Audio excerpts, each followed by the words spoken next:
Hey, welcome to Something Black Owned, where we literally talk about something Black owned. My name is Kendra, and as always, I'm so happy that you're here. If you're new, welcome. If you're returning, welcome back. How it works over here is every single video, I'll feature a different Black owned brand. I'll show you how I style it or use it in my day-to-day life, with the hopes that it will encourage you to diversify your spending and or just increase your awareness to the amazing Black owned brands that are on the market. And we are on a part 2 of a little mini series, just kind of talking about how I self-published my very first book on Amazon. So I will link part 1 in the cards, and I'll also kind of list my very first video of just kind of how this even came about, because it was completely random. Becoming an author was never something that was on my bucket list or aspiration list. So God just kind of dropped that one, and I was just like, okay, this is what we're doing, this is where we're going. So today I want to talk about the knit and the grit about the actual publishing process. I do have my laptop over here, so every now and again I might kind of refer just to make sure that I kind of stay on track. But in the first video we kind of talked about the pre-publication process, and here I kind of want to talk about just how seamless my uploading process was. I want to start off by making a KDP account. Your password is going to be linked to your Amazon account that already exists, and that same password you'll be using for regular Amazon, you'll also be using for KDP. So when you make your account, you go through the kind of general information, your name, your address, your phone number, all that general information will be kind of on one page, and then it will walk you through another page where you fill out everything related to the tax return. So there is taxes that you will have to file in regards to the earnings of your book, and so there is a W2.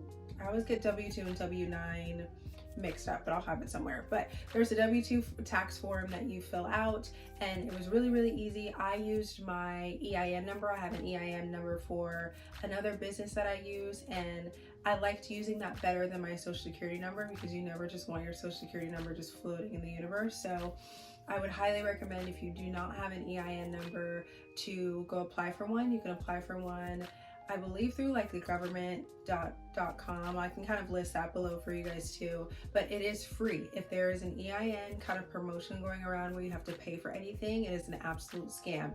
It does not cost you anything for your EIN number, and it's kind of like the social security number for your business. So that you'll have to include on your W2, and I believe your address. So that was one of the tabs that you had to fill out, and then also the general information, and then you get to the actual publishing tab where you kind of walk through the whole process. So let me just pull up really quickly. So there's different tabs. They're kind of broken down into, I believe it was 5 or 6 kind of sections. First, it gives you the opportunity to upload your content. So once you've saved your rough manuscript in a PDF format, it gives you the opportunity to upload that document, and that is a document that will appear, that will be in all of your books. So you want to make sure it is perfect, it is final, and it is ready to go. So there's an option for you to upload that, and then there is a section kind of on the first page where you upload your manuscript, where you also get to enter in your title, subtitle. If there was a co-author, say you were writing this book with another person, you would input them. Or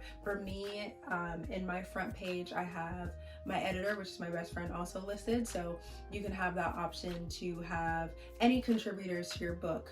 After that, you get to a page where you get to upload your graphics. So you got your graphic designer send you over your final copy in a PDF, I believe it is, and then you get to upload that just the same way that you upload your rough manuscript. And then you also get to choose your cover type. So for me, this is my book. It's called It All Begins With Just a Thought. It is an inspirational. It is about 74 pages, but it's a collection of just different wisdoms about life and progression, and just kind of, affirming yourself, walking with God, what that looks like, relationships, friendships. There's literally everything for everyone in this book. But I chose to do a matte cover, and as you can tell, it's not glossy. I didn't want to do a glossy color cover because when I was doing my promotional photo shoot, I didn't want the sun to, I know that sounds really trivial, but these are the things that I thought about. So I didn't want the sun to hit it and the glare cut off a word or something, and I just kind of like the feel of the matte. I will say that the matte, you have to make sure that your hands are really clean, because it just picks up everything on matte covers. So that's the only caveat of that, but I chose to do a matte cover, but there's glossy covers. And then there's also the opportunity for you to decide what type of pages you want. So in my book, I have just like white with like black writing pages, but they have an opportunity for you to choose cream with like black or glossy white with black, and they give you different kind of examples as to where that type of page would be seen. So I believe they use the example of like a fiction book for, you know, it would be most popular for you to use like cream pages with black writing. So they kind of give you that little template, but at the end of the day, it's for you to choose. It's all of what you want. And then do remember that they offered the opportunity for you to create your cover in KDP. So in the event you are a graphic designer or you just wanted something really simple that you could just kind of draw and doodle within their system, you didn't have to have a graphic designer. I don't know the ins and outs of that, so definitely do your research, but they do give you the opportunity to design your book cover in the KDP process. Next, you get into your descriptors and like your categories, and these are like your keywords. So essentially how people can find your book. So based on whatever your book content is, you want to think of keywords that would kind of associate your book to people's search. So for me, if you're looking for like inspiration, encouragement, faith, so those are kind of some of the keywords. I can't remember them all. Some of the keywords that I used in my book, just so it can be kind of easily searchable per category. And then they also give you the opportunity to decipher where you want your book to appear, like what categories you want them in. And there are thousands. They have like inspirational books, they have self-help, they have fiction, they have cooking, they have home, they have everything. So I believe I chose 2 different categories. We're getting towards the end of the process, they will give you an ISBN number, which is like the barcode, kind of purchase barcode, if you will, for your book. And they will also give you copywriting rights throughout the process. So that is already embedded in your download. Like in video 1, I mentioned that they give you free book downloads. There's one that's kind of a pseudo copy where there's like gibberish in it, and then there's a blank copy. But in that, they already have your copywriting rights. So your book is already copyrighted once you upload it to Amazon, and you have an ISBN number that they will assign you through the publishing process, which is really, really cool, because I believe if you've self-published outside of Amazon, you will have to purchase an ISBN number to be allocated to all of your books. So getting to the last part of the process, they kind of give you the opportunity to do a final like comb through. They show you exactly what your book is going to look like, kind of on like a digital scale, making sure that everything's within the dimension borders and there's no errors or anything like that. This was the page in the process that I found that a lot of people, just kind of by doing research on YouTube, had the most difficulty getting past.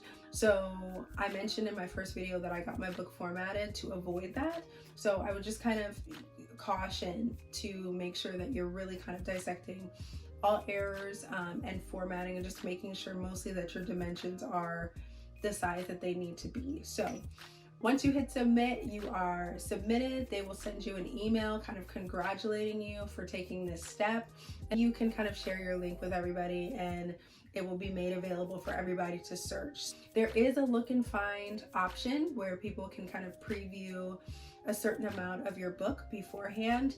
It does say in kind of the KDP, not bylaws, but like run through of information, that is not available until about 7 to 10 business days after your book is made available to the public.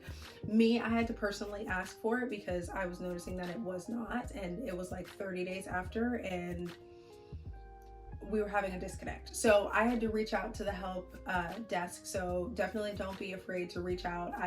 All the times that I have reached out to the help desk just for clarifying questions, they've got back to me immediately. And I had to request that only 10% of my book be made available for people to view, because my book already doesn't have a lot of pages. So if I was giving them a more percentage, then people would get more opportunity to read my book, and the more opportunity you have it to read for free, the less like you are to buy it. So just bear that in mind. Unfortunately, you can't have it to the point where you're like, oh, I want them to see this page and I want them to read this page, like it has to go by percentage. Next, moving into kind of like the payout and your royalties. On your KDP account, you have what is called the report section. And so the report section, I'm just looking at this, it gives you the opportunity to look at like your overall sales dashboard. And then you have the opportunity to look from week to date, last 2 weeks, month to date, last 30 days, and then last 90 days. So you can see, you know, if there's a specific month you wanted to kind of look up your royalties and how many books you sold in that month, you can categorize it by that. And then they also give you the opportunity to download like a general or like a generalized report, so you can have a PDF copy if you want of just how many books were sold that month or how many books have been sold since you first published. So it gives you all of the ins and outs. You do have the opportunity to purchase what is called author's copies, and essentially you are only going to be paying for the printing cost of your book. So you're not paying the full total price. It's kind of like a discount, if you will. But those books that you purchase via your author's copies do not get included in your data report. So essentially you can't purchase author's copies and think that that's going to add to how many books have been sold for that month. So just bear that in mind. I do not have inventory in my house for my books. I only have a few copies. Say I just want to give to a friend or I want to sign a few. That is the only reason why I have physical copies of my book in my house. I did not want physical inventory, so Amazon does the entire printing process and sending out process for you. Obviously they take a certain percentage of that. It is a 60-40 percentage kind of exchange, so they take 60% of your sales and 40% of your sales comes to you in your royalty payout. The higher your book, obviously the more profit, but I remember kind of doing some research just in regards to pricing, that when you are new to the market, you're self-publishing, people aren't familiar with your content, you haven't developed an audience yet. So if you shoot really high, that's great, but you want to make sure that people want to buy your content. And if they're not familiar with you as an author, you may not have as many sales. I wanted to have kind of a comfortable price point, so I priced my book at $8.99 based on kind of the $8.99 after the printing, the shipping cost, and just kind of what Amazon takes out. I profit about $3.24 per book. You know, it might sound small, but when you're getting a certain amount of books, it adds up. And mind you, this is not a check that you essentially really have to like work for. The front load of your work comes at the beginning of your process, and then you advertise and you hope that people advertise for you and you collect a check every month. So when it comes to the royalties, this is what I've definitely had to like seek the most clarity on because it was a little confusing. You do not get your first royalty check until 60 days after your book is published. So that's about 2 months out. So definitely be prepared that you are not going to get your first check right after the month that you publish. It's going to take a little bit of time. So you'll get your first check 60 days out, and then thereafter you will get a royalty check at the end of every month. But it's essentially your royalty check that you'll receive is from 2 months prior to when your check is dispersed. So example, right? Because that's really confusing. For January, right? Say January, we're now. The end of this month, I will get a royalty check that will account for November's earnings. Definitely do all of your research. I hope that makes a little bit of sense, because that's the one that I've had to kind of grapple with the most. And understanding that you're going to have higher months and you're going to have lower months of earnings. Just kind of depends on how well you market, or if you market at all, or just kind of, you're just going to have a fluctuation. So, but the fact that you're going to get a check every month after, you know, that first 60-day window it's just really cool. But that is how you're going to get your coins, sis or bro. I think that's it. I hope that you guys found that helpful. I hope that you guys enjoyed this video. Make sure you comment below any questions that you might have, or if there's a book that you are thinking to bring about. Make sure you like, comment, and subscribe. It really helps my channel. If you find this content interesting, share it with your friends. If you know somebody who wants to write a book, share this video with them. But be sure to subscribe, because I look forward to bringing you guys some great content this year. As always, I pray that God keeps you safe and encouraged until I see you again. And until that time, bye.